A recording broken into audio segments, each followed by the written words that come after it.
Ayan, so natapos na ulit yung ating munting setup na para sa mga bukid na malalayo at walang kuryente.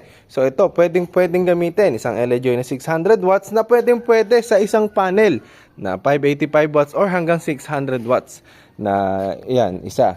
So, kayang-kaya na po niyang paandarin yung TV, electric fan, o ilaw, pwede rin washing machine. Wag lang po yung aircon or yung mga maliliit na aircon siguro kaya. At napapaandar na po niya ito. So pagka pinaandar po natin yung inverter natin, yan. So aandar na po yung ating electric fan na pang sample. So nakagawa na po tayo ng 3 kilowatt na maliit. So ito naman yung pang maliitan. So kaya naman ako nagte-testing ng mga ganito kasi may mga client po tayo na gusto na sa bukid ay isang panel lang na magkaroon ng kuryente. So, pang charge ng cellphone, pang ilaw, at pang electric fan. So, pwede po ito. So, murang-mura lang yan.